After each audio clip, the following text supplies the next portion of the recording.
Intervista se tiġi wasla lilkom minn Beauty Wisdom u Game Breaker.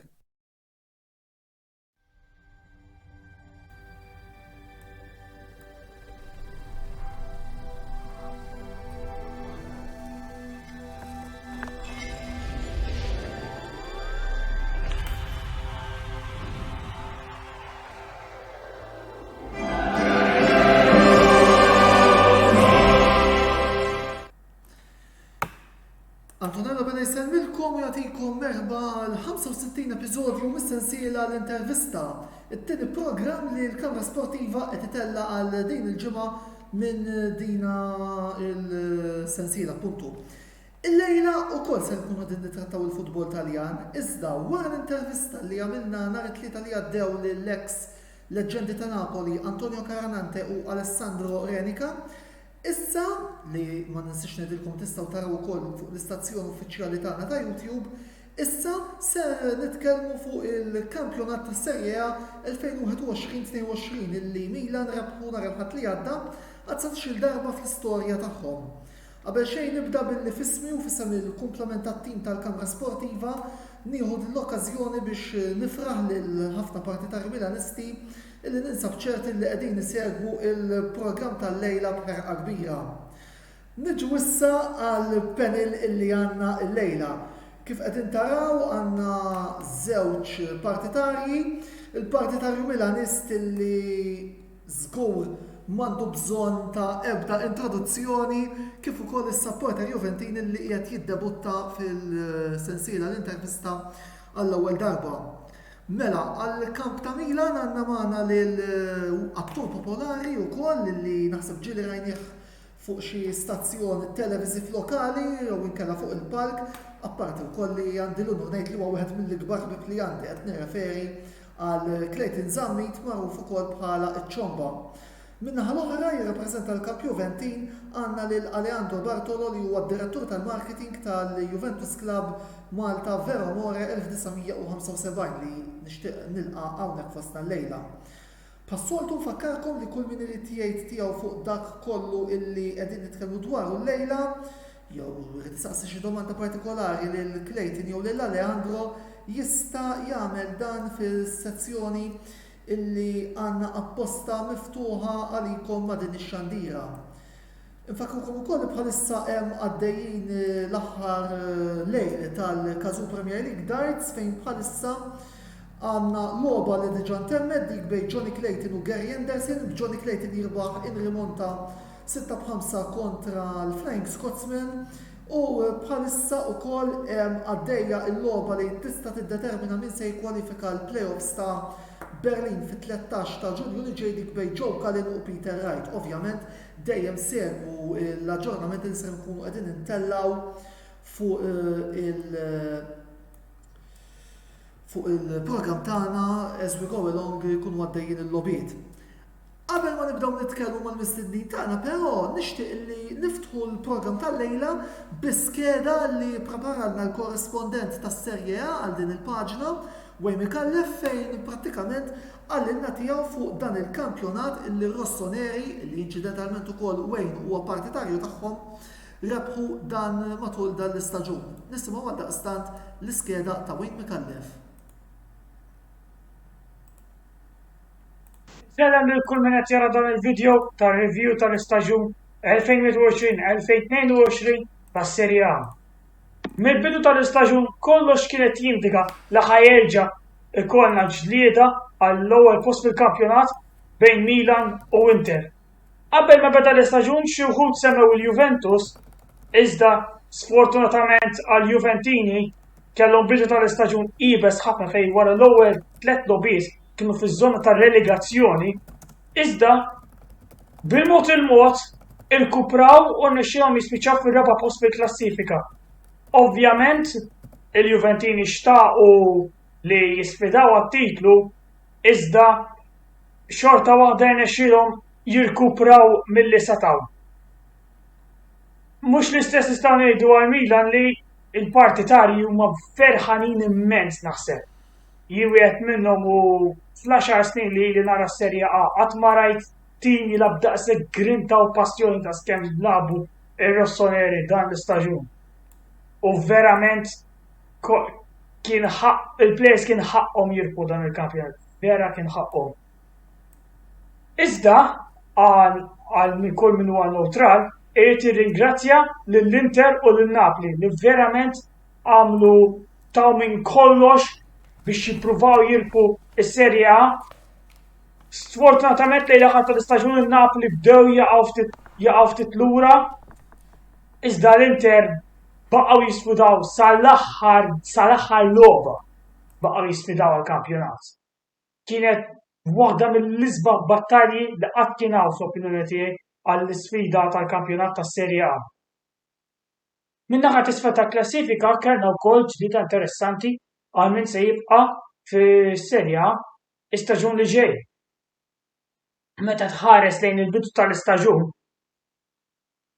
kieku qed li s-Salernitana se jibqgħu fil-kampjonat Taljan, kont hemmhekk, ħadd ma kien jemnek kważi, iżda ma l-appuntament ta' Nicolo bis-Salernitana vera rkupraw tajjeb, kisbu draw importanti kontrina, kellhom rebħa kontra Genoa, kellhom diversi riżultati tajbin u bekk għalkemm l-aħħar logħba tilfu 4-0 kontra l-Udinese baqgħu fis-Serje A. Sfortunatament ma nistgħux ngħidu hekk għal Venezia, Genoa u Cagliari li s-sena d-dieħla jkunu jilagħbu fis-Serje B. Mela, grazzi lil-Wayne Mikallef ta' din l-iskeda interessanti illi ippreparana kif ukoll tax-xogħol kollu li jagħmel fejn pratikament tidħol is-Serje A partikolarment ukoll f'dak il-programm li tellajna il-ġimgħa li għaddiet. Insomma, Klejtin, merħba lura fil-programm l-intervista u grazzi tal-lejla erġajt qed tingħaqad magħna u issa ukoll nifraħ direttament lilek għal dan ir-rebħ tal-iskudetto li t-tim favorit tiegħek kiseb.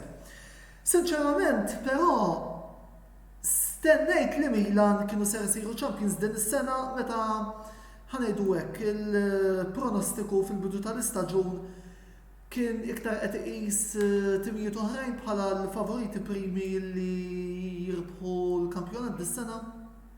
Mela l-ewwel net, grazzi tal-li rġajt stedintni għall-programm l-intervista u gostu ta' pjaċir tiegħi li qiegħed hawnhekk nitkellem ovvjament fuq it-tim favorit tiegħi, it-tim li huwa tant tal-qalbi.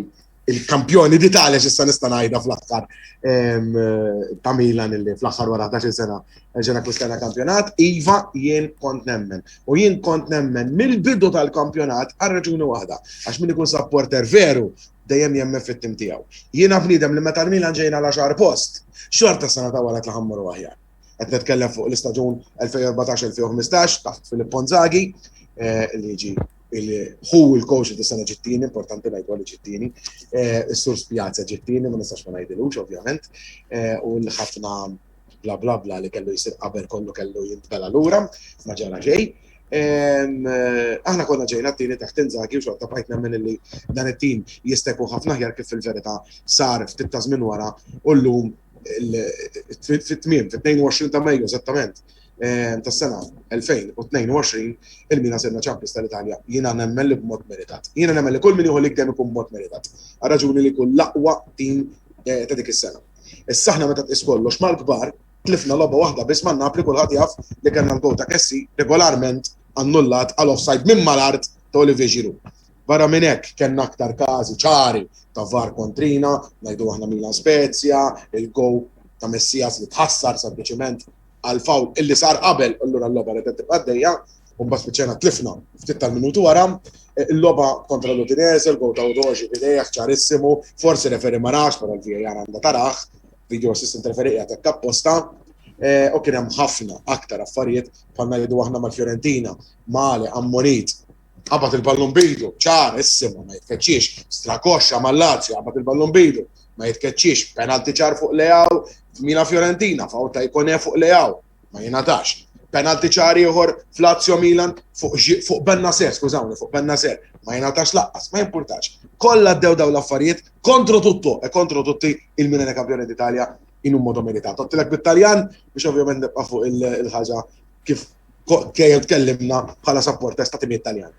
Eżattament, apparti naf kemm għandek qalbek il-lingwa Taljana fil-fatt ukoll għandna l-Leman Camilleri li qed jgħidilna kien ilhom il-bidu jgħid iċ-ċomba illi l-kampjonat ser jieħdu t-tim ta' Milan. Ekku, insellem għal-Leman fil-fatt barra minn hekk nixtieq inżid ukoll li supporters Milanisti stess. Mhux qed ngħid Interisti jew Juventini jew Romanisti jew Lazzjali jew Napletani, Milanisti stess. Kienu jgħidu illi jien ma nafx ngħid meta ngħid lil Milan ħajħdu lik. Jiena qed lil Milan ħaneħdu lik mill-ewwel logħba tal-kampjonat. Niskuża ruħi, minn meta spiċċa l-Calcio Mercato Estivo. Kif spiċċa l-Calcio Mercato Estivo, jiena tkellimt ma' ċertu supporters Milanisti u anke kien minn ta' timijiet oħrajn, però l-iktar Milanisti. U għedtilhom dis-sena preparaw għax Mejju ħan iċċelebraw il-kampjonat. Inti tajt, ma tafx inti tajt. Fil-verità, iċ-ċomba kellu raġun. U li kelli nsaqsik li ma taħseb li kien il-moment illi qed il-kampjonat verament se jaqbad il-vija tagħkom. Jiena nemmen b'żewġ affarijiet. Id-derbi biż-żewġ gosta xiru, dika id-derbi jibqa' dejjem id-derbi. Tista' tkun 20 punt minn taħt. Għax mas li terbaħt id-derbi, mhux għax id-derbi, għax l-Inter kienu l-ewwel fil-kampjonat, għax l-Inter kienu l-akbar teddida. L-Inter kienu it-tim favorit, sawa. Meta inti tirbaħ lill-Inter, mela jfisser illi dak tim veru kapaċi jiġġieled għal-lik. Sawa. Dik u turning point l-oħra ovvjament kienet meta Jonu Tradu tara dak ir-rigal ġo Bologna. Ħadd pjaċir li ċelebrajtu bil-plak spagetti Bolognese l-għada bħala ċelebrazzjoni għax hemmhekk komplejt inkun konvint mhux nerġa' ngħidlek. Jiena fl-ebda ħimma ngħidlek hemmhekk kemm li neħdu lik. Għax jien mint mill-bidu meta l-Inter kienu 7 punti fuqna, inti taf x'intajt teħdu lik iva. Anke meta konna xejn minn taħt fid-derbi li żgur m'għandniex ċans, forsi dak il-ħewaqt il-logħbet insija, però xorta dejjem bqajt dejjem ngħid iva dis-sena neħdu lik. Anke forsi biex ma naqax ċajt illi tajt tipo ta' prediction u dil-prediction mhux qed inżomm magħha. Allura biex nibqa' nżomm mal-prinċipji tiegħi fil-bidu tal-istaġun, bqajt nemmen li iva neħdu l-kampjonat. U fil-fatt kelli raġun. Jiena fil-fatt nasal biex naqbel miegħek mal-mumenti illi fihom naħseb illi Milan eventwalment rebħu l-kampjonat. Forsi ma dawk inżid żewġ mumenti oħra. Dak il-mument meta l-Inter kellhom dik il-blib għalkemm fuq l-Inter se nitkellmu żied fit-tieni parti tal-kampjonat u l-logħba Lazio Milan meta Tonali il-gol ta' Tonali fl-aħħar, iva. Naqbel miegħek ukoll.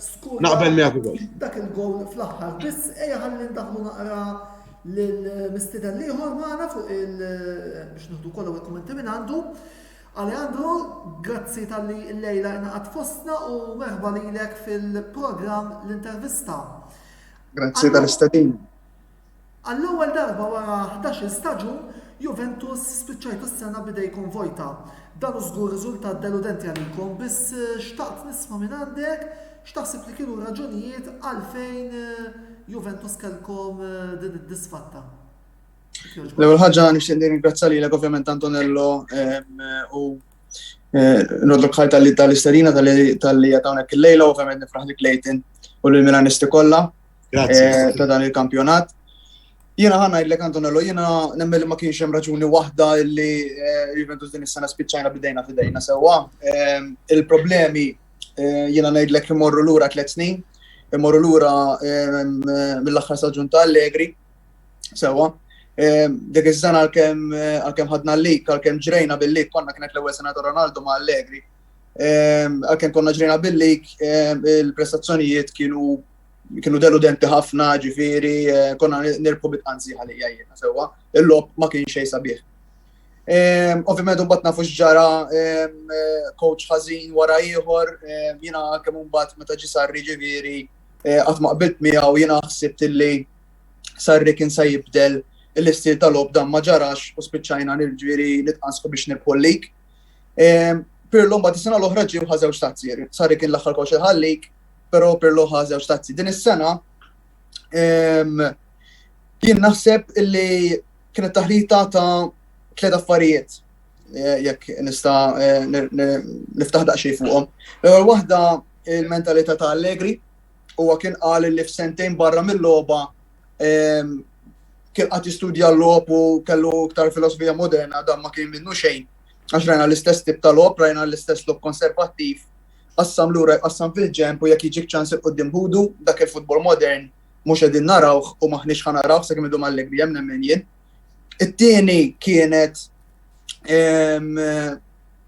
ġirat kemm xejn kmieni fl-istaġun l-inġeri ta' Chiesa li ovvjament ħassejnieh ħafna naħseb jiena. U ovvjament imbagħad il-bidu diżastrus li kellna meta telaq Ronaldo ovvjament jien nemmen li d-diriġenza kienet ippjanat staġun b'Ronaldo jew almenu 6 xhur sa Jannar b'Ronaldo. Jekk ma kienx pjanat hekk u kienet taf li hemm ċans jitlaq, allura ma ppjanax minn qabel biex ikollhom sostitut denju f'idejhom mill-bidu tal-istaġun. U x'ġara fil-fatt kif telaq Ronaldo ġifieri waqajna sorna bil-Malti ġifieri xejn u prestazzjonijiet deludenti, gols ma bdewx jaslu, difiża kienet xejn milli nafu s-soltu ġifieri. Ġifieri kienet taħlita ta' ħafna affarijiet, ma naħseb dawk it-tlieta kienu l-iżjed fatturi li menux fil-verità.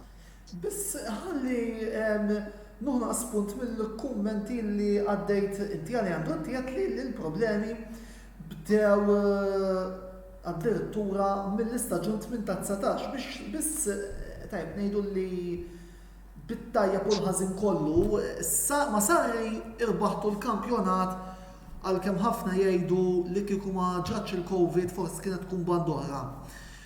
Imma bħalma nafu kieku kien Malta qatt. U taħt Pirlo vera li tħaltu Champions League għax in-Napli oġobu mitukom rigal, imma irbaħtu żewġ tazzi. Ekku. Appart il-fatt li jien biex nkun onest ma tantx nifhem din kritika kollha anki minn opinjonisti Juventini fl-Italja stess lejn Allegri għax orrajt il-logħob mhuwiex xi logħob sabiħ, imma jiena għall-inqas dejjem nemmen illi ġala darba fl-Italja id-differenza tal-goals ma teżistix bħal ma teżisti fl-Ingilterra li tirbaħ wieħed b'xejn huwa biżżejjed. Le mid-darba wef li huwa biżżejjed u Allegri ġifieri dejjem jekk jgħid fis-sens Jiena fil-fatt eżempju fraset nara l-Clayton ukoll, skużat interrompik, meta Capello fi żmien li kien coach ta' Milan. Però kont se nasal għalihek ma jimpurtax ninterrompi lilek. Ta' ripetizzjoni. Iva, Allegri fuq id-disajnijiet. Eżatt. Id-disajnijiet il-futbol kien differenti. Vera, Clayton. Le, għandek raġun, ġifieri, Allegri jemmen ħafna bija, jgħid anzi illi jippreferi jirbaħ wieħed nejn b'xejn milli jirbaħ 4-3 għall-argument. Sewa għax meta jiskurjalek gowl jew tnejn jintefalek lura, però il-falsa stikka hi li dan l-istaġun rajna ħafna drabi fejn lajna l-ewwel gowl jew kellha lajna t-tieni gowl u safrantant jespiċċajna draw jew kellha tlifna. Insemmi eżempju l-lob ma' Sassuolo u ma' timijiet inqas kwotati oħra, sewwa li swewna ħafna punti u nemmen illi kieku rbaħna dawk il-lob konna għalmenu nkunu tal-inqas niġġieldu għat-tieni post, jekk mhux għalik sewwa ma dak forsi niġu iktar quddiem għalija. Imma ġifieri min is-sena l-oħra ma' Pirlo ħadna żewġ tazzi, kellu filosofija ftit differenti minn tal-Allegri u nemmen li deep down rrid jibdel il-lob, veri s-sens kellu filosofija tal-lob moderna, pero once again niftakar mbagħad x'kien qal Sarri wara li talaq minn mal-Juventus kien qal kienet ħarġet din ix-xnija li l-Anjelli qallu l-President Anjelli qallu dan it-tim mhuwiex ma tistax tagħmlu, ma tistax tikkowċjaħ sistema ġdida. U fl-aħħar mill-aħħar jiena nemmen li Pirlo adotta l-istess sistema tal-Allegri fl-aħħar mill-aħħar. Jiena ma tantx rajt, onestament ma tantx rajt differenza fil-lob li bdan nilabu. Jiena għalija l-Juventus ilhom għal dawn l-aħħar 11-il sena jilabu bl-istess, anzi, nikkorreġi ruħi, minn mindu ġie Allegri, qed nitkellmu 5 snin, qed nagħmlu 8 snin issa. 2015. Eżatt, ilhom minn dak iż-żmien minn ġie Allegri jilabu l-istess tip ta' lob. Għax ovvjament qabel kien hemm kontew tip ta' kontew kompletament differenti, ovvjament konte Grintus imur għar-rebħa u jibqa' jafas. Jiena għalija Pirlo messu baqgħem, messhom taw ċans ieħor sewwa. Bħal minn ngħidu ħażew stazzi u dis-sena spiċċajna li bejn sfortuna bejn Clayton semmija wkoll deċiżjonijiet tal-VAR dubjużi li jekk għandna żewġ partitari hawnhekk żewġ timijiet, they call them out bl-Ingliż fis-sens imaqdru din is-sistema jew kellha episodji partikolari jibqgħu jiftakruhom naħseb hemm bżonn illi naraw daqsxejn qed jiġri hemmhekk minn wara l-monitors tal-VAR jiena. Għandi opinjoni però mbagħad forsi nitkellmu iktar tard fit-tieni parti tal-programm. Ma kien hemm dawn l-episodji kollha li sfortunatament wasluna biex ma nieħdu xejn din is-sena. U naqbel miegħek ġifieri li ma Pirlo kellna staġun aħjar milli kellna din is-sena ovvjament b'żewġ tazzi mirbuħa. Mela, sa frattant ukoll qed naraw iżjed kummenti deħlin Emanuel Cardona, proset tal-programm, Ertin Camilleri, iċ-ċomba champion, jiġifieri jidher li għandna wkoll diversi ħbieb u partitarji milanisti li qegħdin ovvjament jgħidu tagħhom, ovvjament nistiednu lil kull min għandu xi domanda jew xi kumment tal-mistednin tagħna biex ikompli jagħmel dan. Qabel ma nerġgħu mura li Clayton, Iva jew le Alejandro, vera li l-kieku il-kien ma ltaqgħux, imma l-kieku baqa' Pirlo, taħseb li kontu tkunu tmorru aħjar is-sena? Iva, u ngħidlek għaliex ukoll. Pirlo wera fis-sena li jagħmel magħna li kellu mentalità Ewropea mhux biss fis-stil tal-logħob imma anke fis-stil ta' tmexxija, fis-sens li kien lest jintegra players żgħażagħ, kien lest li jagħti ċans players ġodda, players friski fit-tim. Aħna barra żista tgħid Mekkeni u Chiesa ma kellna l-ebda player ieħor żagħżugħ li għamel il-qabża fil-livell.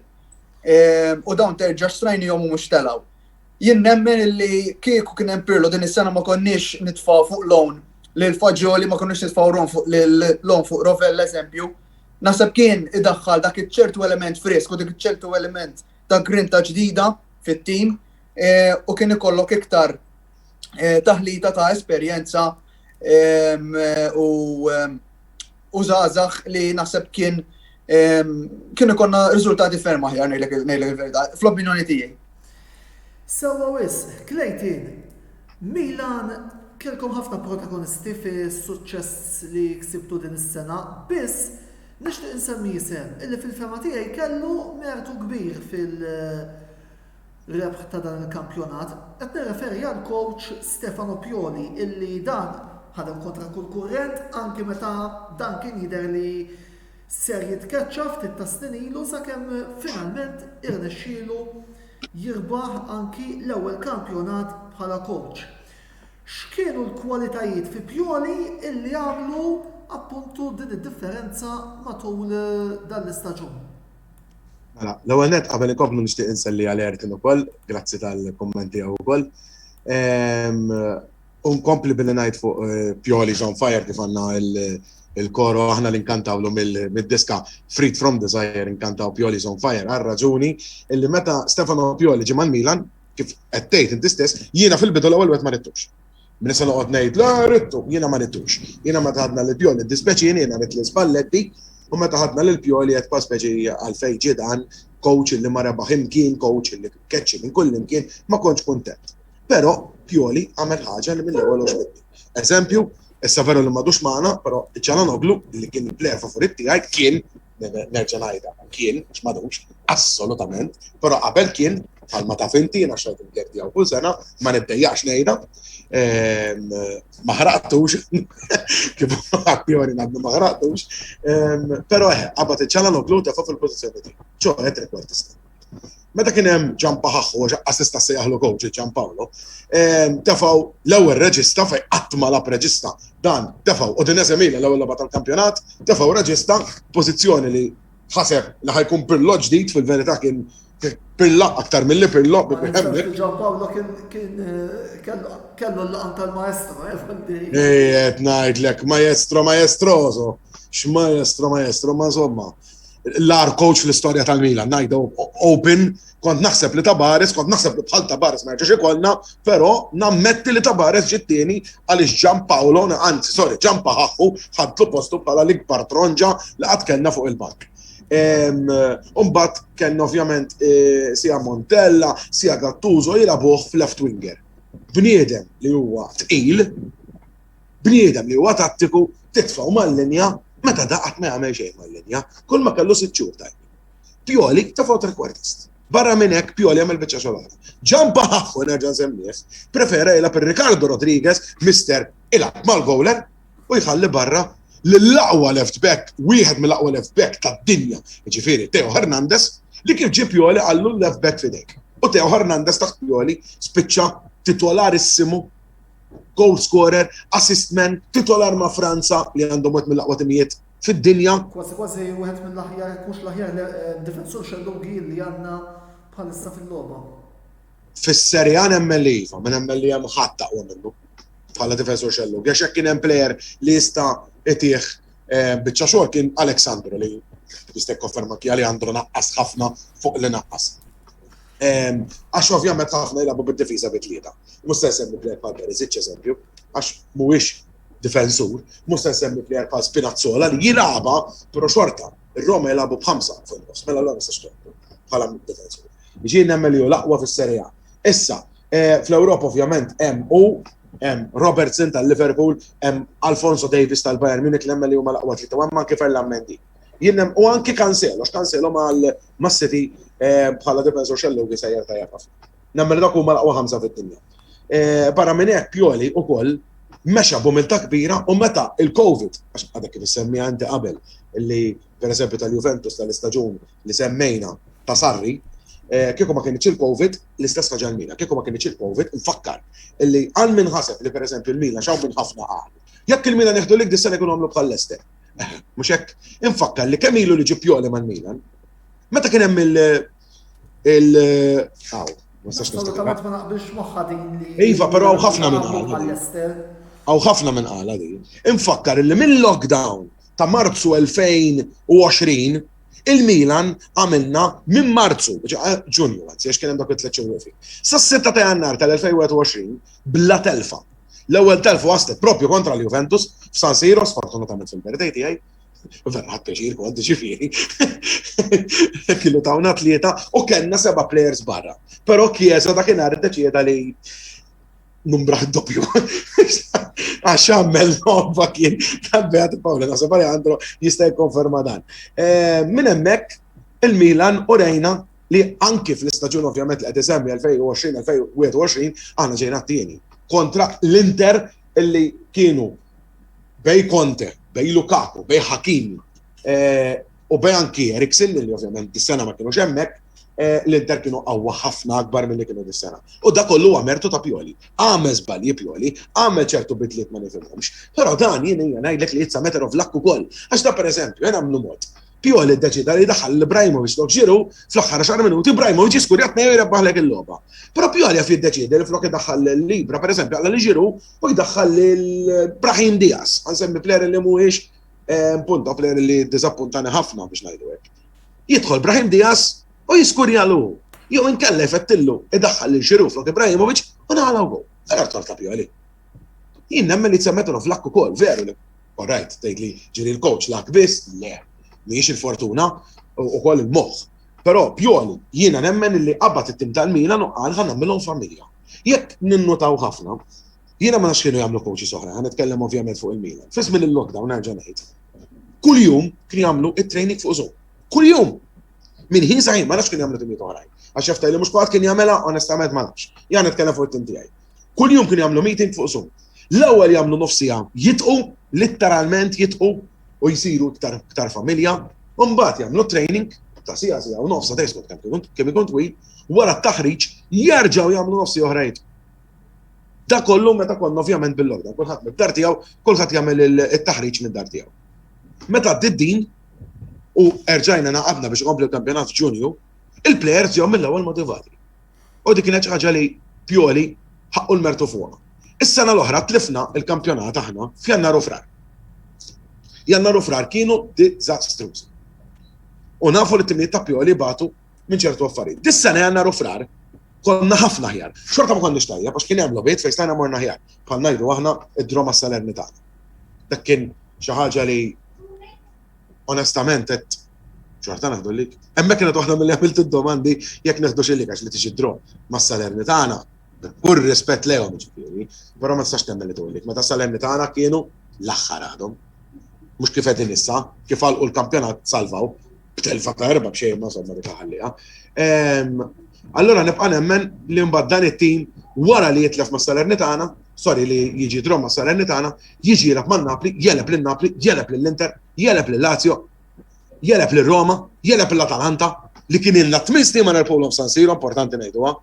8 snin kien ilna ma' nerpolhom San Siro. Il-Juventus tagħna l-ewwel rebħa ġol Allianz Arena wara 11 sena dejjem, mhux 11, 10, wara 9 snin, kull logħba l-Juventus rakunna, kull logħba qasdru imġiddem ma' ħadna. U dis-sena oħra l-baħna nitleb xejn. Dis-sena ġejna wieħed b'wieħed u kellna ċans anke fl-aħħar ta' kalulu li nirbħu l-logħba. Ġi hemmhekk turi kemm Pioli qabad dat-tim u minn sempliċement tim illi jirbaħ maż-żgħar u jitlef mal-kbar ġabu mal-kbar li jista' jkompeti ma' kulħadd. Dan grazzi għalih u grazzi għal dak il-plejer illi bil-kemm lab probaw ġab il-Milan fejn jridu. Minn meta wasal mal-Milan il-kbir ma ninseħ qatt il-grande Zlatan Ibrahimovic. Kursi ta' żejra fuq Stefano Pioli għal min forsi ma jafx hija illi bħala plejer da mhux il-kampjonat li Pioli rebaħ għaliex bħala plejer Stefano Pioli kien rebaħ il-kampjonat ma' Juventus fl-1985-86 u saħansitra anke kien rebaħ it-tazza interkontinentali dak iż-żmien qed ngħidu Juventus ta' Platini. Ħafna xahar ilu x'kien għadu bin-nokli. Eżatt. Platini, Xirja u Bella kompanija forsi dinja kursi tal-li ftit minnkom għall-inqas mhux dawk li forsi bħali jsegwu l-futbol anke b'mod storiku. Kunu jafu xi ħaġa jekk. Kienu jafu għandna iżjed kummenti hawnhekk Joseph Fenek. Proset Alejandro u proset lil-Milan ta' rebħ tal-kampjonat insellem ukoll lil Mark Trapani u lil Anthony Abela illi bħalissa qegħdin ukoll jaraw dan il-programm. Alejandro, nitkellmu issa dwar l-inġeri ta' Federico Chiesa. Kemm taħseb li affettwatilkom l-istaġun meta tqis il-forma tajba li l-attakkant tan-Nazzjonal Taljan kien fiha qabel ma weġġa'? Bla dubju ta' xejn hux. Jiena nazzarda ngħid li Chiesa wara l-plejer li hu wara l-mentalità li għandu meta tara Ronaldo il għaliex kif jgħidu l-Ingliżi he stepped up. Jiena lija Chiesa kien sar il-provditur tal-goals li Ronaldo kien jagħti matul l-istaġun. U nemmen illi kieku Chiesa baqa' f'siktu ma weġġax ġifieri. Konna nitilgħu żgur iktar, konna nispiċċaw iktar il-fuq mir-raba' post għax nemmen li kien jibqa' jiskurja. Konna din nilagħbu it-tip ta' logħob illi kien jgħinu l-Chiesa sewwa. Speċjalment imbagħad li kieku kien baqa' Chiesa kienet available f'Jannar u kieku ġie Vlahovic ukoll f'Jannar bħalma ġara. Naħseb li konna naraw ukoll dik il-combination taħdem ħafna. Chiesa ovvjament bħalmet ngħid ġifieri kien qabad jiskurja, kien qabad imexxi t-tim ħadd-tim fuq daru, it-tip ta' plejer illi dawrinna l-logħob ta' taħt fuq, ġifieri ġieli konna qegħdin nilagħbu insejt li mal-logħba kienet, konna qegħdin nilagħbu vera b'mod letarġiku. Ġirja hu min-naħa tiegħu minn għalija rebaħ il-ballun fuq naħa tax-xelluk konna fuq net ġifieri, konna rebaħ il-ballun hu. U baqa diel ġifieri baqa biskurja ġifieri, kemm għamel 1-2 skurja nsejt kontra l-liema tim. U minn hemmhekk hekk minn isir sbagħ biċċajna rbaħna, ġifieri Chiesa huwa dak it-tip ta' plejer li l-Juventus verament għandhom bżonn dan l-istaġun. Kieku kellna żewġ jew 3 plejers oħra bħal Chiesa, nemmen li mhux tal-li spiċċajna il-fuq mir-raba' post tal-li ġilidna għalik għax plejers li jiskurjawlek li kapaċi jtuk l-assists, kapaċi jixbdu t-tim il-qoddim. Players li bħalissa u l-Juventus m'għandhomx minnhom. U players grintużi u li jidru li jħobbu l-klabb u li jħobbu l-arma li jilagħbu għaliha, ovvjament tħossom meta jitilqu.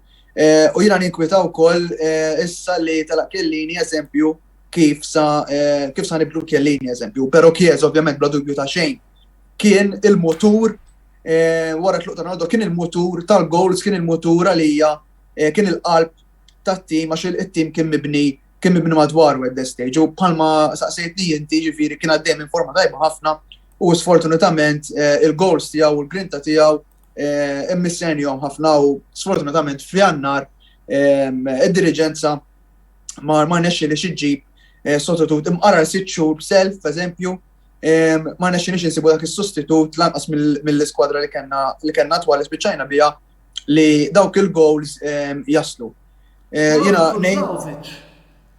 Eżatt, però jiena kont se ngħidlek kelli Vlahovic moħħi, però jiena ngħid li Vlahovic ara kemm għamel mal-Fiorentina, ħares x'għamel mal-Fiorentina sa Jannar u x'għamel minn Jannar s'issa mal-Juventus. Sewwa, skurja goals li kienu importanti, però nerġa' mmur lura għat-tip tal-lob li labna. Aħna ma labniex il-logħba ta' Vlahovic.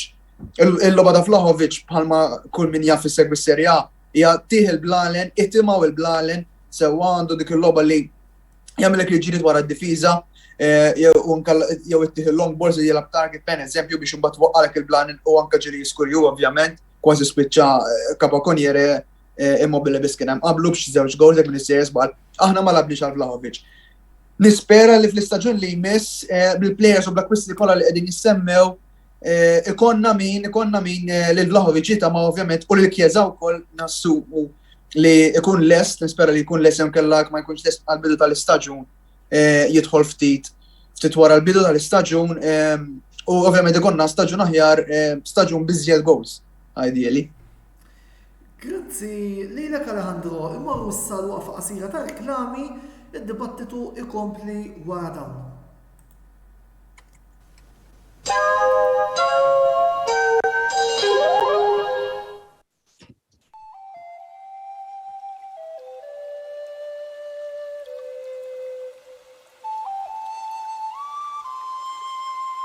Ixna b'sostni ruħek ton.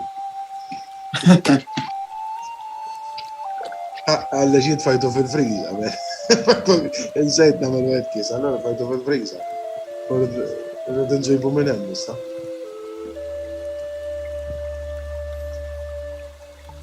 Beauty Wisdom tal-Fgura għall-aħjar prodotti u servizzi ta' sbuħija. Kemm għandna break ton? Ukoll Nails by Sharawna fl-istess stabbiliment għall-aħjar servizz ta' trattament ta' dwiefer.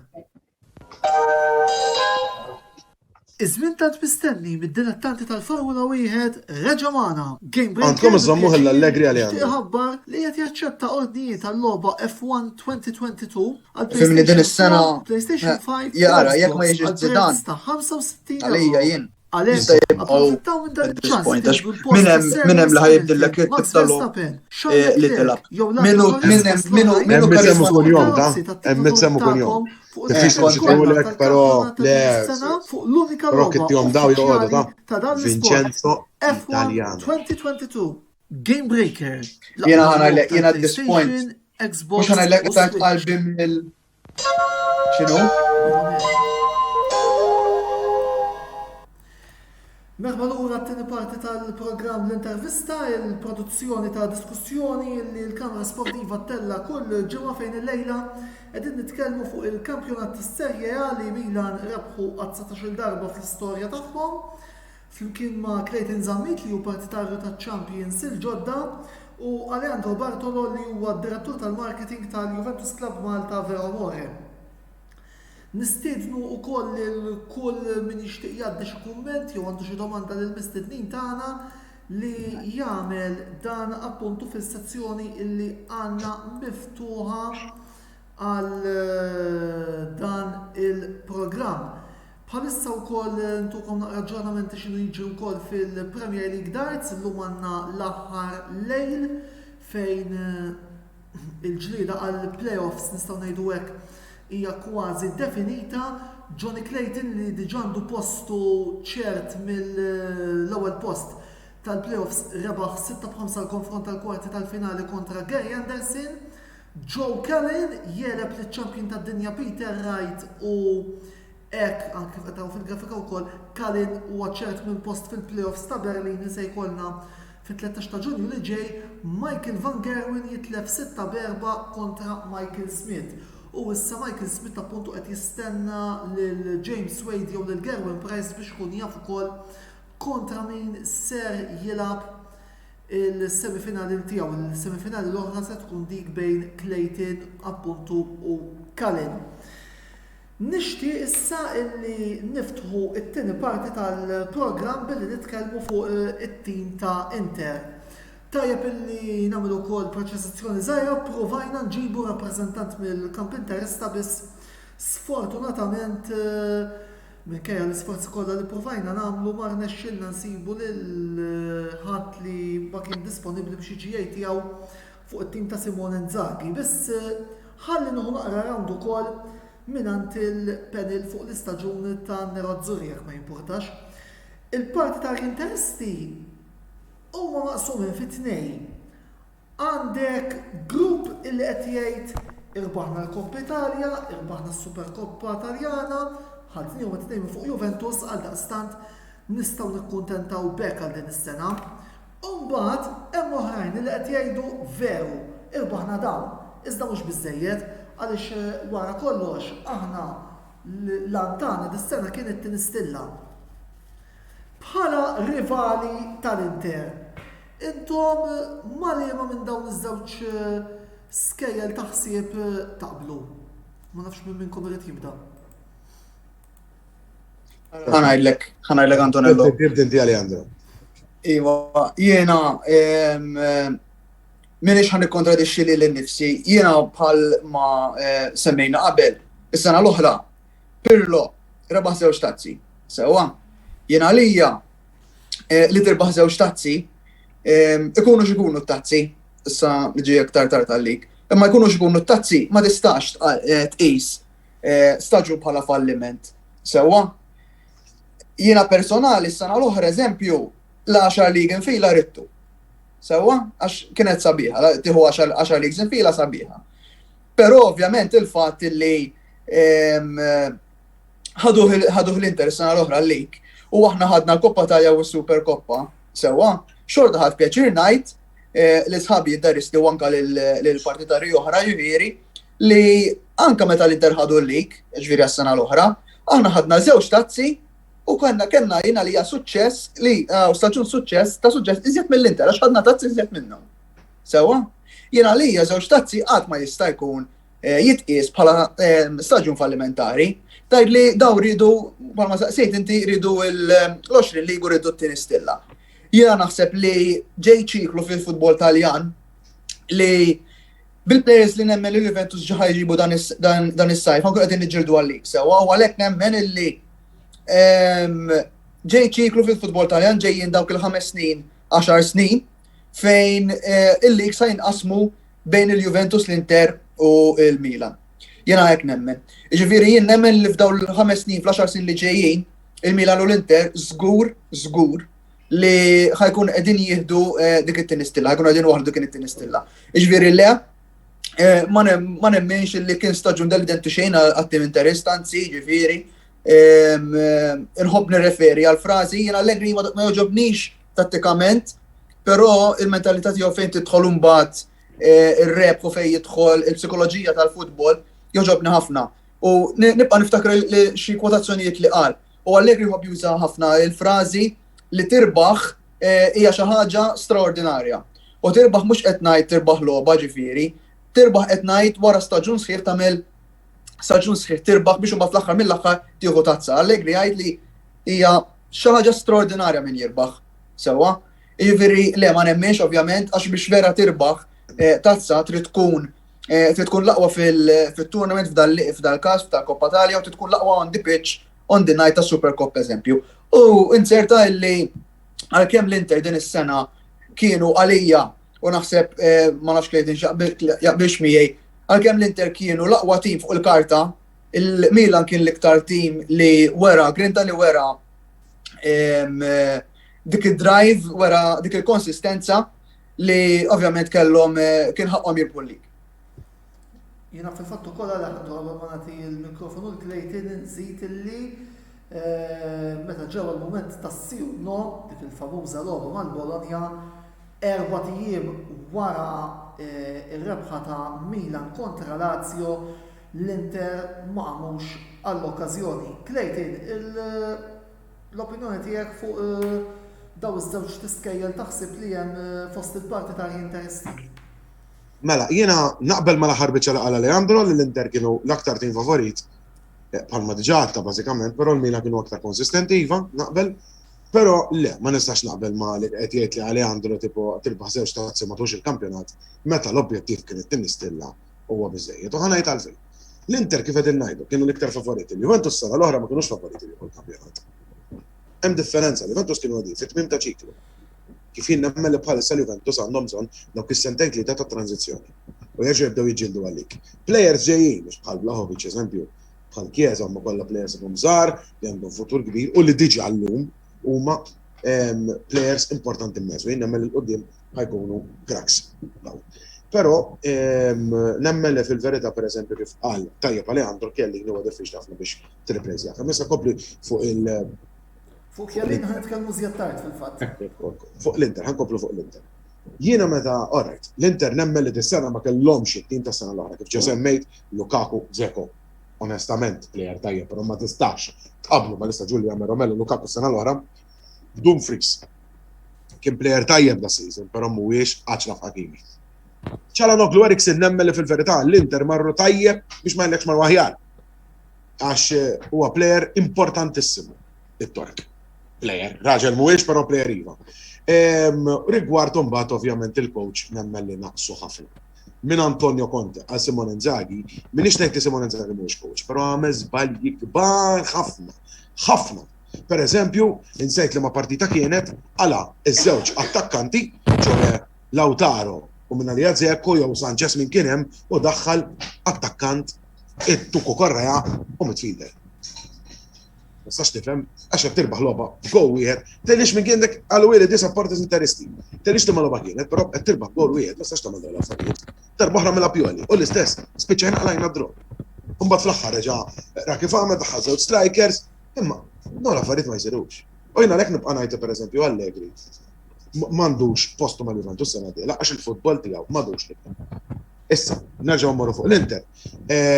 Jiena nemmel fil-verità l-Inter mhux staġun fallimentari, mhux sena fallimentari, għax li tiġi tilba l-Koppa Italja, is-Super Cup u titlef il-lig żewġ punti. Għal żball li għamel il-goalkeeper, le, mhux tgħidha staġun fallimentari, però li ma tuħux it-tieni stilla, iva. Hemmhekk jiena kieku jiena kont mal-Inter, onestament ma kontx ikun kontent dan l-istaġun. Li fallejt l-opportunità li nieħu t-tieni stilla u li nitlef il-kampjonat bil-ġirien tiegħi wara 11 sena bit-tfal bl-iżgħar dawn l-aħħar 20 sena skont il-Gazzetta dello Sport. Dal-aħħar 20 sena l-iżgħar medja età ta' tim jirbaħ il-kampjonat b'differenza qegħdin ngħidu l-inqas li kienet 28 u dis-sena 25 aħna. Sewa, u meta tqis li għadna kif nitilfu żewġ plejers kbar titolarissimi b'xejn, u tax kemm għalawna għax Çalhanoğlu Donnarumma tal-qulna b'xejn u qed minnhom maqqas biss ġi mibdul, sewa Çalhanoğlu, il-bowler m'hemmx fejn nitkellmu fuq il-kbir Magic Mike, però jiena nemmel li l-Inter kellhom jieħdu l-kampjonat.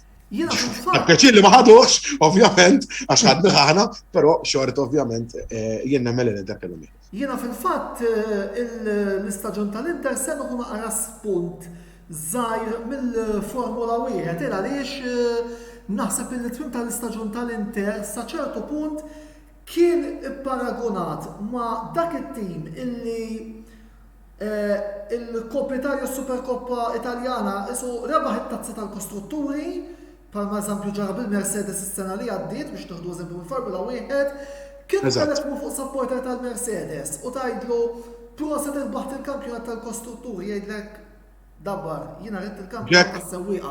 Għax-xufier kif intemm dak il-kampjonat tal-Formula 1 tas-sena. Ija, ma din l-istess ħaġa, żewġ punti ma l-istess li ġara fl-aħħar ġirija s-sena l-oħra. Il-kampjonat tas-sewwieqa isu t-tieni stilla. Biss dik kienet storja ħajna ġast ħadd paragun. Sewwa. Paragun.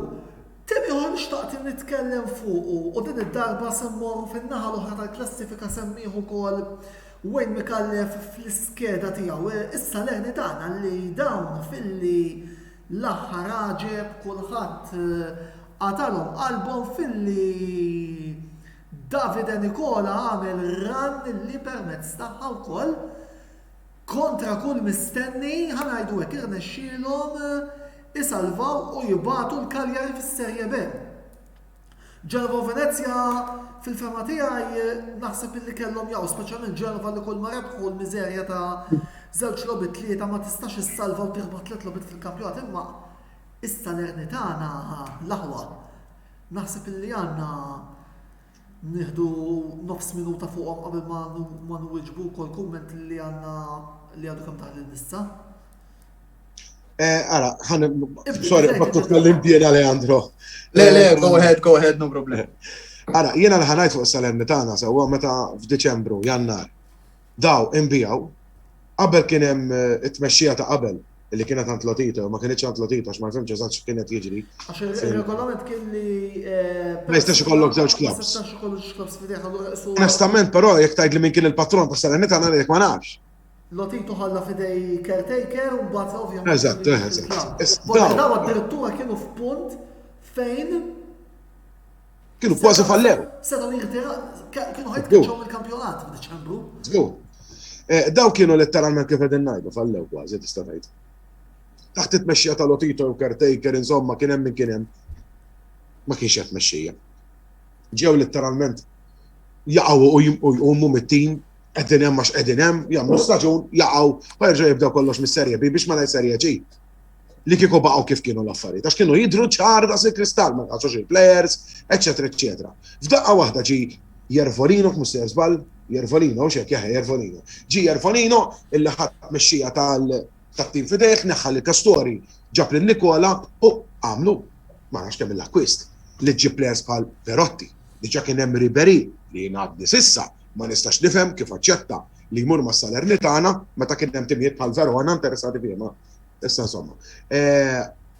Ġab il-Perotti, ġab il-Luigi Sepek, mhux se żball jismu, il-goalkeeper li kien mal-Parma, illi spiċċa bankin ovvjament ħabba Buffon, ġabu l-Fazio fuq wara. Dan u l-ieħor li kien mal-Juventus il-Dragusin illi kontra l-Milan għamel logħba kbira ħafna, sija Fazio. U daw letteralment daw ġejjin bil-mod il-mod. F'kinijiet minnhom jiena konċerti li daw ħajsalvaw. Imbagħad, bum, f'daqqa waħda daw reġgħu jisaw ħajabdu n-niżla. Ukoll għad-demertu tal-Cagliari, ħalli ngħidu kif inhi. Għax li inti tilab kontra l-Inter u titlef nifhimha. Però li tiġi draw mal-Venezia, tim li waqa' meta inti kull ma tiskurja gowed biex tibqa' fis-Serie A, onestament il-Cagliari kien ħaqhom fuq li ħaqhom jaqgħu. Semmejt il-Genoa inti wkoll. Il-Genoa, onestament, il-Genoa. Fejn jridu jaslu? 4 coaches, erġajna, l-ewwel kien 3, sorry. L-ewwel ġabu coach, imbagħad wara ġabu Shevchenko.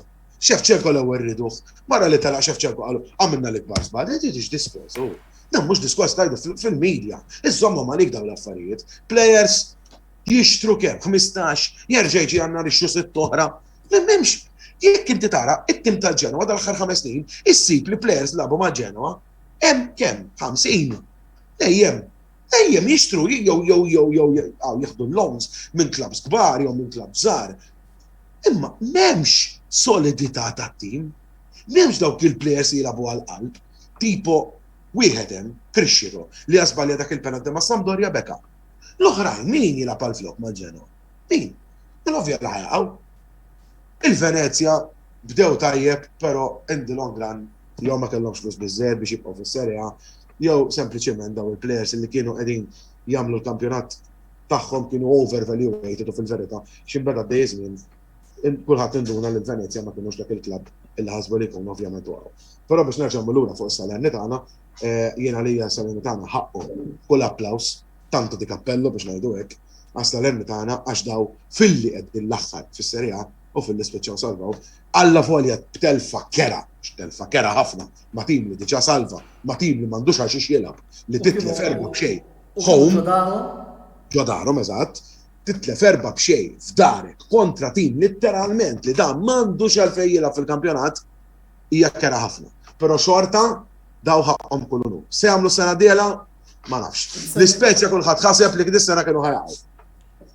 U Thiago Motta dejjem imkeċċi logħba wara logħba dejjem fuq il-grattikola li jitkeċċa salvhom ukoll. Jiġifieri se jiġri s-sena diela ma tistax tkun taf. Jew jiġu l-aħħar jew imorru aħjar minn das-season. Fil-fatt tas-Salernitana kemm ġas smajt l-isem ta' Edinson Cavani.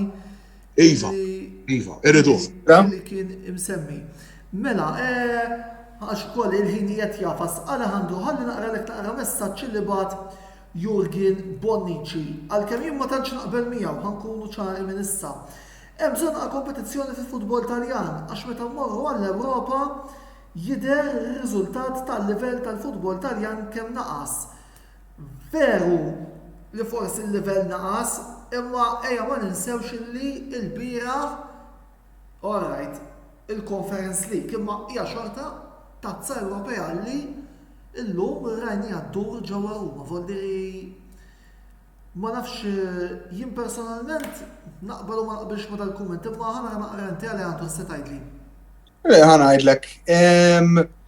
Dal-argument isir ħafna, hemm bżonn li jola l-futbol Taljan, hemm bżonn li jola l-livell fil-lig, hemm bżonn li l-livell fil-lig ikun għoli biex tagħmel suċċess fl-Ewropa. Infakkar illi meta l-Juventus tlajna final fl-2015 u fl-2017 sewa, kellna tim li ħadna l-Ligizi. Jew inkella jekk ma ħadniex il-Ligizi, irbaħnieħ wasalna biex irbaħnieħ xorta b'distak mhux ħażin. Kieku ma rbaħnieħhomx dawk il-finali, kieku rbaħna dawk il-finali, sewa, kieku min jaf fejn qegħdin illum il-ġurnata. Bit-tip ta' players li għandna, bil-coach li hemm, sewa kieku l-istorja kompletament differenti. Il-punti għaj xinu? Il-punti għaj li f'dak iż-żmien il-Juventus ma kienux qegħdin jilagħbu ma l-iskwadra li għandha l-Inter illum, ma kienux qegħdin jilagħbu ma l-iskwadra jew kellha mentalità li Napoli kellha li għandha llum. Kienu qegħdin nilagħbu, kien hemm il-kompetizzjoni vera, però kienu qegħdin nilagħbu ma timijiet ta' livell inqas minna fis-sens aħna illi konna nirbħuh. Sewa il-pass li kien imissa at that point kienet il-Champions League. U wasalna final. Issa il-punti għaju. Alright, issa tgħid il-livell irid jola x'inti meta tola l-livell meta ħadd nilgħab kontra team li huwa aħjar minnek jew daqshekk, il-livell tiegħek irid jola bil-forza li meta tmur fl-Ewropa mbagħad ħatol il-livell hemmhekk ukoll. Jiena qabel kont nemmem dan l-argument sewwa, però in hindsight mbagħad meta tħares lura tgħid inti trid kollok l-istruttura tajba, rrid ikollok sistema ta' scouting tajba, sistema ta' reklutax ta' players tajba, u rrid kollok taħlita ta' ħafna affarijiet li jiġu tajbin ukoll. Having said that, ġifieri semmejt inti r-rebħa ta' Roma fil-Europa Conference League. Ninża kappell il-Mourinho minn hawn sewwa, jiena bħala bniedem ma tantx inniżlu għax ma jolqotnix bħala bniedem sewa però bħala coach ara kemm immaqdru jiena ġieli maqdartu wkoll kemm immaqdru l-għażliet tattiċi tiegħu, però kull fejn mar rebaħ Mourinho. Sewa l-unika darba li mar ma' klabu ma rebaħx Mourinho kien ma' Tottenham. Tela final u ma tafx ċans jilgħab il-final. Tgħid li forsi oret kellu 70% ċans li jirbħu City, 30% ċans li jirbħu ma nistgħux inkunu nafu għax qatt ma taw ċans li jilgħab dik il-final. Kull fejn mar rebaħ sewa. Ġifieri le, ma naqbilx sa barra, ovvjament tgħin li ikollok livello li ħalli anka it-timijiet minnhom infushom jimpruvjaw, ma jimpruvjaw mhux fis-sens ta' sistema tal-logħob, fis-sens imma wkoll ta' reklutax ta' players, sewwa, tgħid mela jekk l-oħrajn ta' miegħi qegħdin jimpruvjaw, qegħdin jemmeljoraw l-iskwadra u li jien irrid nagħmel l-istess inkella minix ħanlaħħaq magħhom, allura dak awtomatikament nemmen jien tik il-qabża wkoll fi kwalità ovvjament għall-Ewropa. Clayton, lura issa fuq Milan u issa xtaqt nifoka ftit fuq il-players wara li tkellimna fuq il-coach. Mike Maignan, Sandro Tonali u Olivier Giroud. 3 players li kienu mill-aktar deċiżivi fir-rebħ ta' dan l-iskudetto. L-ewwel wieħed li qegħdin taraw intom fil-grafika fuq ix-xelluk bis-saves kbar li ġab matul dan l-istaġun u t-tnejn l-oħra bil-gols deċiżivi li skurjaw Tonali ant Lazio fit-92 minuta u l-Franċiż bid-doppjetta li skurja fid-derbi. Xtaqt tisma' l-kumment tiegħek fuq dawn it-tlieta jekk jogħġbok? Bil-qalb kollha, però ħajkolli ngħidlek illi qed tinsa l-MVP tas-Serie A. ċoħe Raffaellino Leao. Ma dawk it-tlieta bil-forsi li tinsemmi lil Leao. Ħanibda pass pass, ħanibda mill-ewwel b'Magic Mike. Magic Mike kien nista' ngħid is-sorpriża u r-rivelazzjoni ta' dan l-istaġun. Għax meta aħna spiċċa minn Donnarumma, jien l-ewwel wieħed qed tlifna fuq li tlifna. Illum ngħid grazzi lir-Rajola ngħid Alla jaħfirlu biex ngħid hekk. Grazzi tal-li ħattulna. Grazzi tal-li neħħejtu. Naraw x'ġaralu Ġiġo Donnarumma mal-Paris Saint-Germain u naraw ir-replacement tagħna Mike Maignan x'differenza bejniethom. Wieħed olla l-kampjonat, l-ieħor olla l-kampjonat ukoll. Orajt veru, biss toll il-kampjonat fi Franza. Iżda qed tajt immur coaching xorta nibħu mal-PSG l-ares. U toll il-kampjonat wara li tilab xil-logħba biss, Iżgur. U tani biss fuq hekk però verità. Le, sew għamil da sekk ma biċ ħażin. Telab il-logħba biss u n-naħa l-oħra għandek il-Maignan b'17, naġġa nirrepetiha, 17 il-clean sheet. Is-sena l-oħra 21 mal-lil, dis-sena 17 fil-kampjonat Taljan. U d-dartej champion, dan, nasa ora ħallik mal-lil u dis-sena mal-Milan. Meta d-dartej ma kienx favorit, xis-sena ora kien hemm il-PSG u dis-sena kien hemm l-Inter. Sewwa, issa Sandro Tonali. Sandro Tonali jiena huwa il-plejer li inħobb l-iktar. U ngħid għalfejn. Sandro Tonali huwa supporter tal-Milan daqsi. Ilhom meta kien żgħir joħlom li xi darba jlab mal-Milan, mar il-Milan Junior Camp ta' 6 snin, dan kulħadd kien jaf li kien plejer lest mal-Inter, minn mal-Brescia, offrewlu iktar flus l-Inter, l-Inter offrew aktar lill-Brescia, meta waslet offerta mar jibki Anċellino allura ma tibatniex mal-Inter, jien irid immur mal-Milan.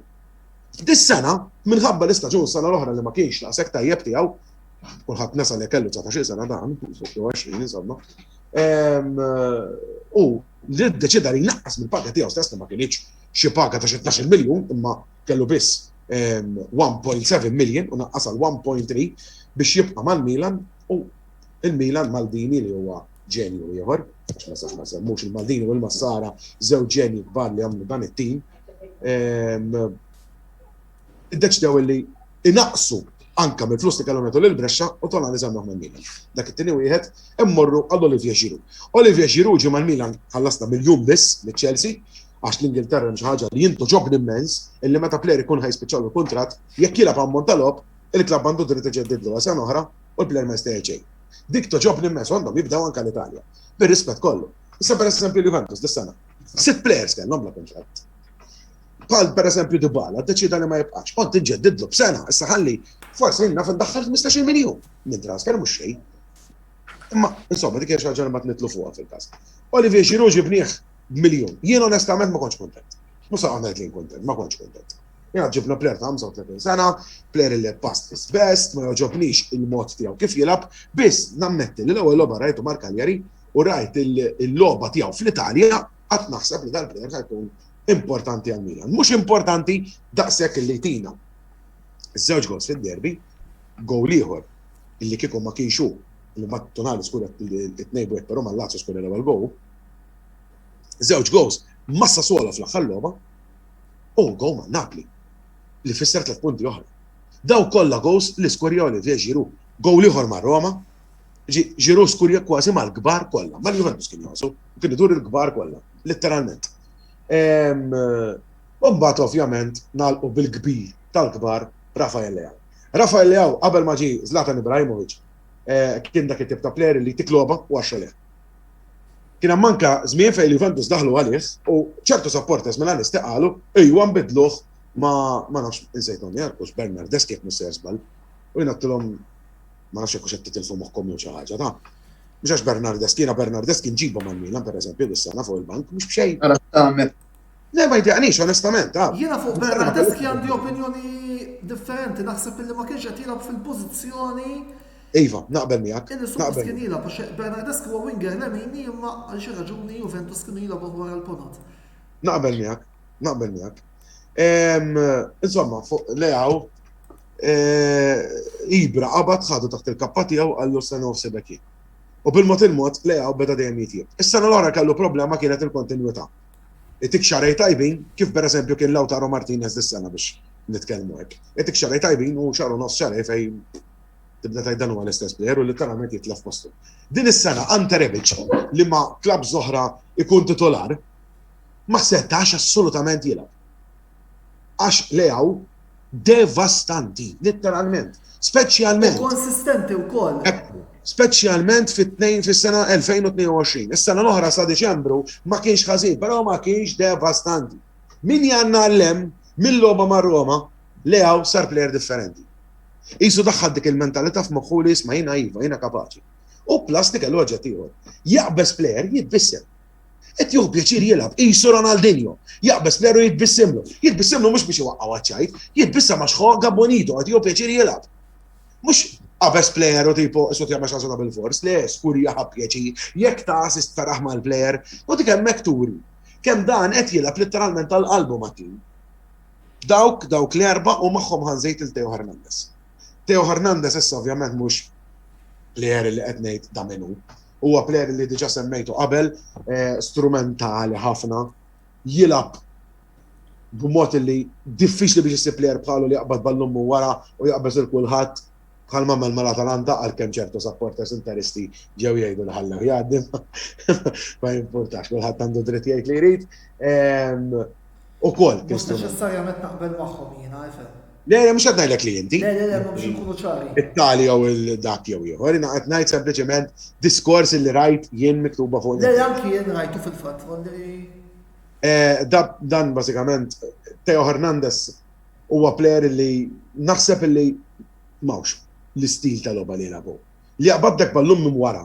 Fl-Italja żgur li le. Le, nemmen li qas l-Ewropa fil-verità. Mhux qed ngħid mawx tal-livell tiegħu ta' xid-diskors kun ċar. L-istil tal-logħba tiegħu ħafna left backs huma dawk il-left backs li jitilgħu u jikrossjaw. Teo huwa dak it-tip ta' plejer li jekk ħajqbad il-ballun ħajsib iċ-ċans ħajbad jasal kaxxa. U hekk hemm bżonn jiskurja mhux se jiddejjaq. All right. Siq xellugija tajba siq lemon hija mhijiex, imma da kważi kull plejer ikollu siq aħjar minn oħra. Sawa? Fil-Kastaljaw le, fil-Kastaljaw jilablek bit-tnejn. Daqqa jiskurja bil-xellug, daqqa jiskurja bil-lemin, aktar wa xellugi mill-lemini, però bil-lemin jagħmel affarijiet kbar ukoll. Bażikament naħseb li semmejt dak kollu li sajt insemmi fuq il-plejers li semmejt li inti tol anzi żidt lek oħrajn għax jiena wiċċet nżid iktar.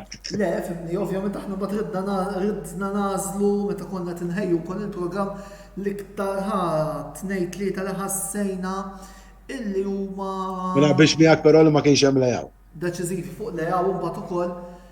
Lejaw kien deċiżiv f'kull logħba. Biss kont qed nara statistika fl-aħħar sitta da. Assist ma' Genoa. Go ma' Fiorentina.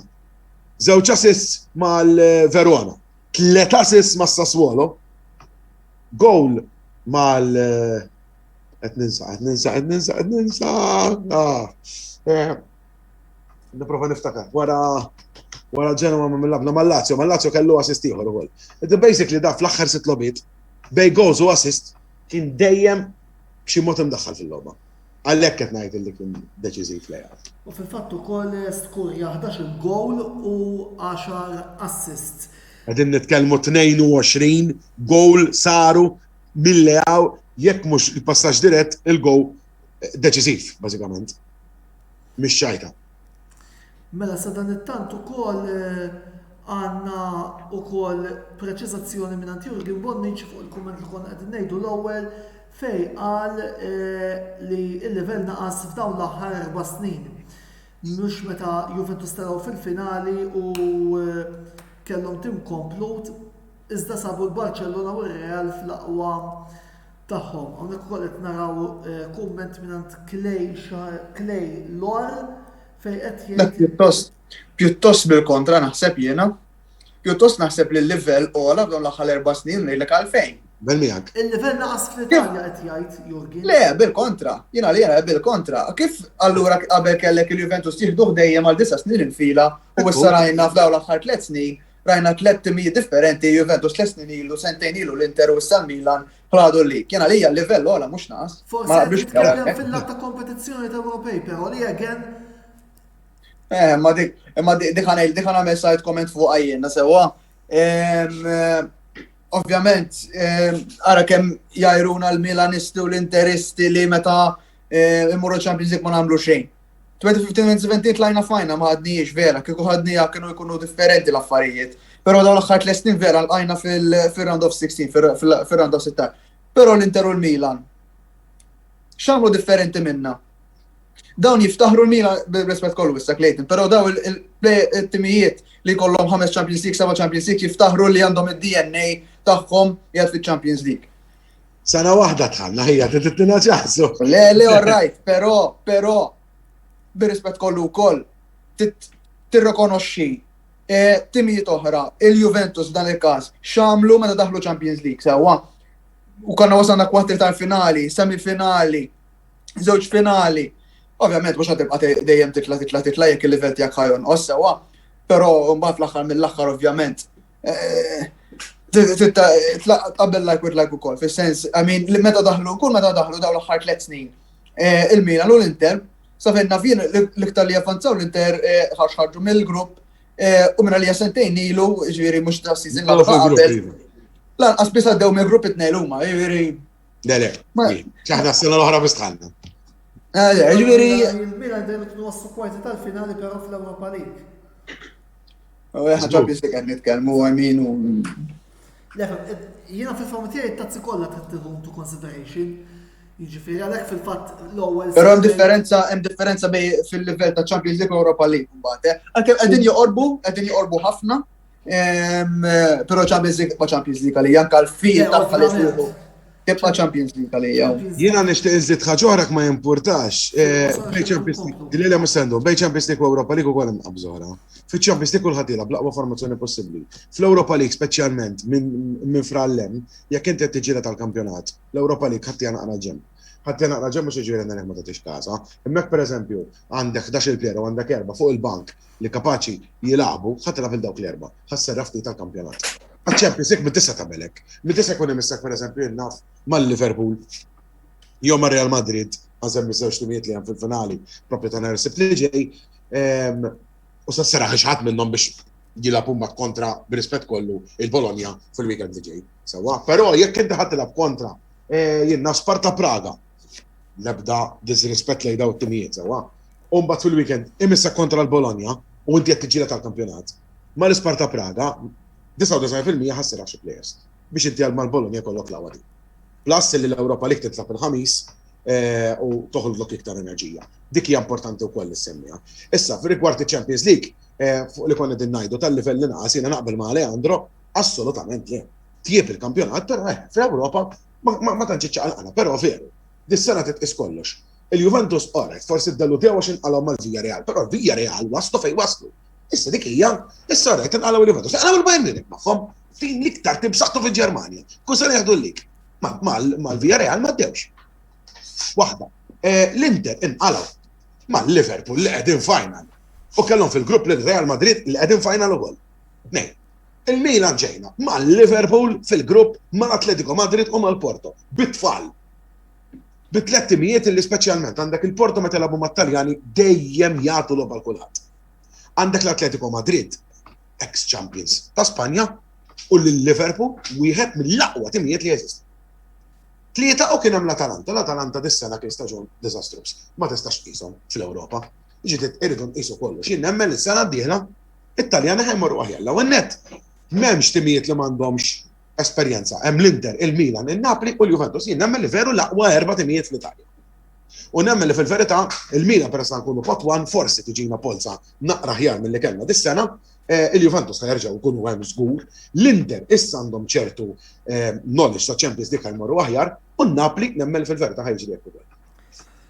Tajb, ukoll infakrukom kif qegħdin hawnhekk li fuq it-tazzi Ewropej ser ikollna programm 15 oħra fejn ukoll ser nkunu qegħdin niddiskutu fi żjed dettall b'mod speċjali l-UEFA Champions League u ġalla darba Roma rebħu il-UEFA Conference League għandna nagħmlu stedina lil Roma Club Malta biex ukoll jibgħatu rappreżentant ħalli wkoll nitkellmu fuq l-istaġun trionfali tat-tim ta' Jose Mourinho.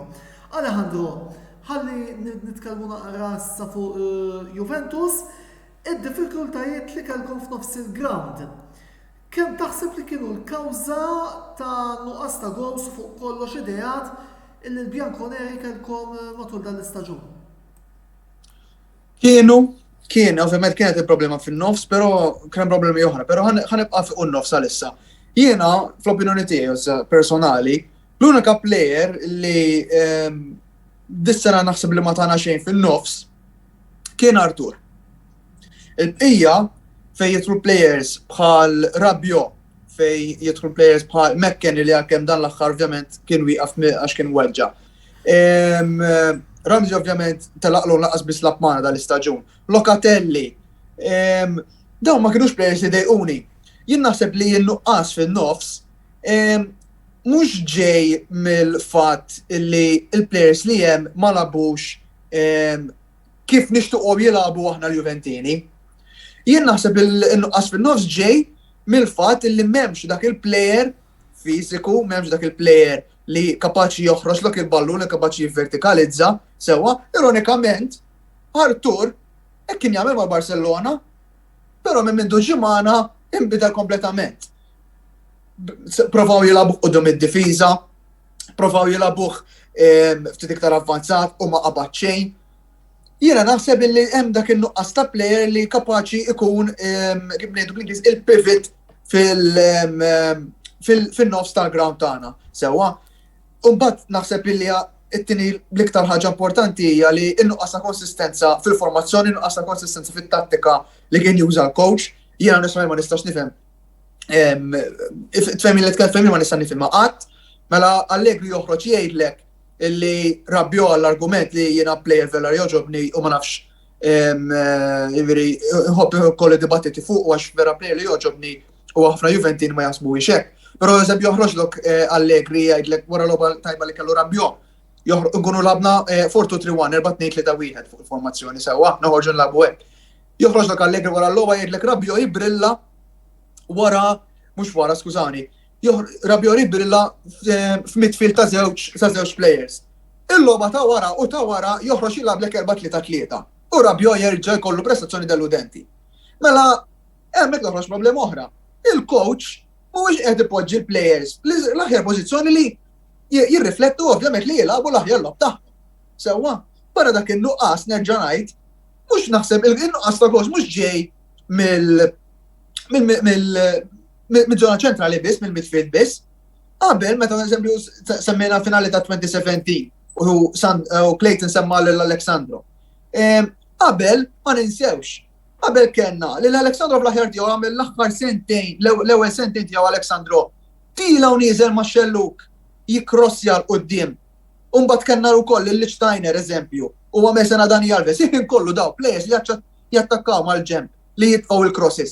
Illum il-ġurnata jekk ma jkunx jew Bonucci minn wara, jew anke dan l-aħħar Danilo, jew inkella Quadrato li minna li għal-ġala baħ l-iktar assist fi-stage tal-Juventus, jekk ma jkunux dawn players li jitfgħu cross għal mienu ġonos tal-kaxxa, il-għox mhumiex ġejjin, jew kellha x-xutnier lanqas mhix ġejjin. Jiġifieri kreazzjoni naqbel miegħek li mhix ġejja mill-midfield, però bħal matlek hemm nuqqas ta' players li kapaċi jikkreaw fin-nofs u naħseb il-coach mhux qed jagħmel xogħol tajjeb biżżejjed fl-għażla tal-players li qed jażel u fil-pożizzjoni li qegħdin jilagħbu u fit-tattika li qed jażel biex ovvjament juża l-aħjar potenzjal li jista' joħroġ l-aħjar potenzjal li jista' minn dawn il-players. Ġifieri il-midfield tagħna hija daqsxejn komplikata u daqsxejn komplessa. Nispera li jiġi dak il-plejer eżempju tisema' ħafna JJ Port Pogba lura b'xejn, nispera li jiġiju u nakkwistaw iktar għax ovvjament hemm bżonn ħalli xi ħaġa tinbidel għax ovvjament jekk ma jkollokx midfield b'saħħtu ħadbati bla dubju ta' xejn. Alejandro, nixtieq li issa nibqa' ftit miegħek u dan għaliex bħalma nagħtu wkoll lill-clubs kollha li jattendu f'dan il-programm issa wkoll wasal iż-żmien illi minnaħa tiegħek ittina l-aħħar aħbarijiet fuq il-Juventus Club Veramore Malta x'inhu jiġri u bażikament l-aħħar aħbarijiet mill-klabb tagħkom. Iva, mela li għanzi grazzi tal-opportunità. Minnaħa tagħna ovvjament għadu kemm jispiċċa l-istaġun u morri ngħidu illi għalkemm konna dejjem minn pandemija, ġifieri kellna sħubija numru ta' membri tajjeb ħafna ġifieri. Din is-sena diġà ftaħna il-kampanja tas-seramenti għall-istaġun 2022-2023 diġà hija miftuħa. Infakru ovvjament li jistgħu jidħlu fil-website tagħna juventusclubmalta.com biex ovvjament ikun jistgħu iġeddu jew inkella jissieħbu għall-ewwel darba magħna. Diġà għandna numru numerus ta' membri ġodda wkoll membri li qegħdin iġeddu l-isħubija.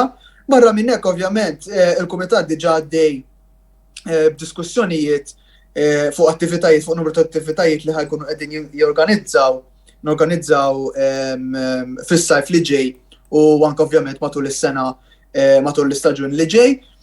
Jiena dejjem inħeġġeġ il-supporters Juventini biex jingħaqdu barra jingħaqdu mal-klabb ġifieri permezz tat-tessera li ovvjament jidħlu fil-Facebook group tagħna wkoll hemmhekk ikun hemm ħafna aġġornamenti xejn qed jiġri fil-klabb, f'ħinijiet tal-ftuħ, attivitajiet, aħbarijiet.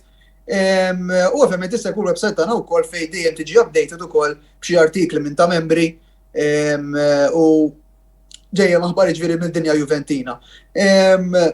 Dan bażikament, ovvjament l-aħħar appell tiegħi jkun li ovvjament insegwu issa ovvjament ħajjiġri fl-istaġun li jmiss tal-Juventus u ovvjament fl-aħħar mill-aħħar inħeġġeġkom biex dawk il-Juventini li qegħdin jarawna tissieħbu membri biex fl-ikbar klabb li għandna tal-Juventus f'Malta tissieħbu membri magħna u tattendu taraw il-logħob fil-premises tagħna ta' Birkirkara.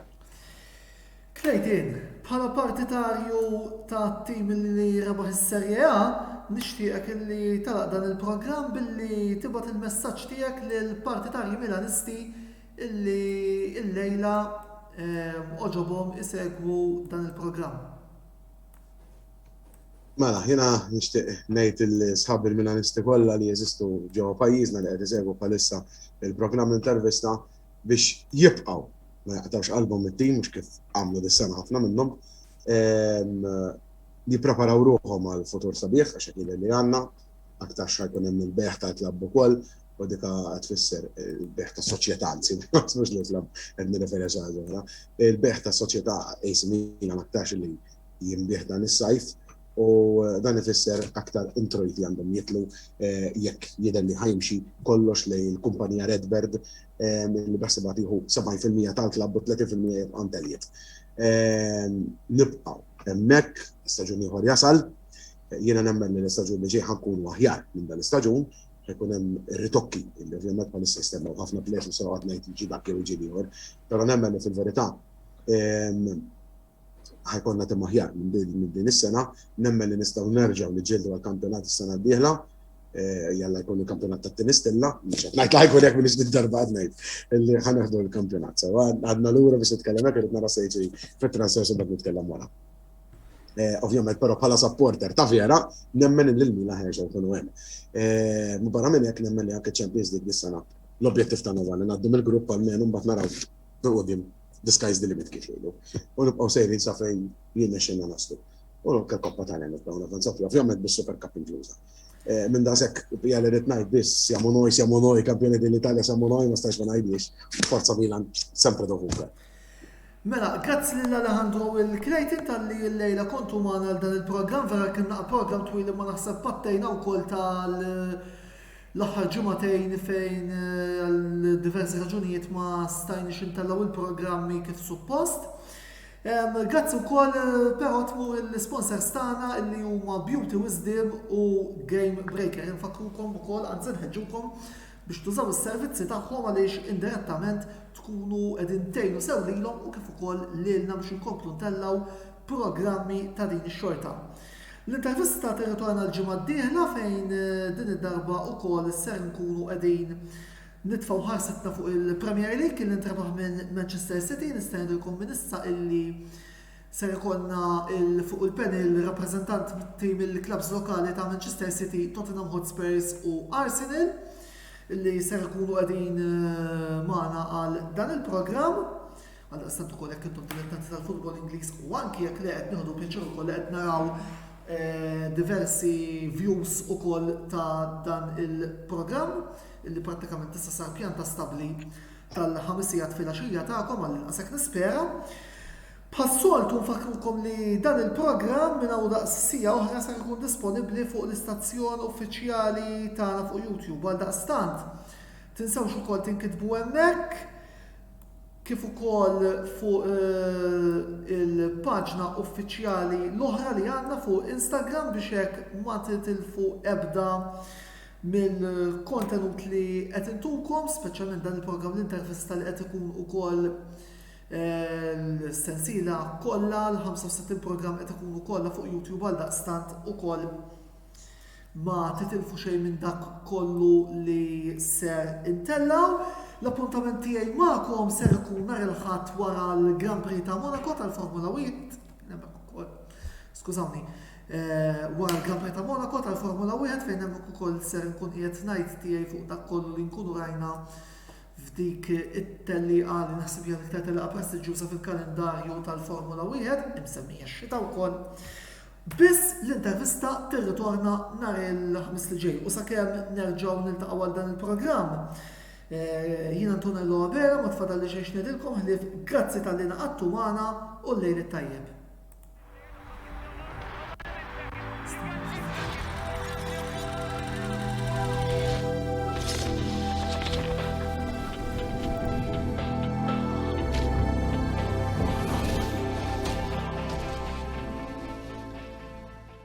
L-intervista ġiet inwassla lilkom minn Beauty Wisdom u Game Breaker.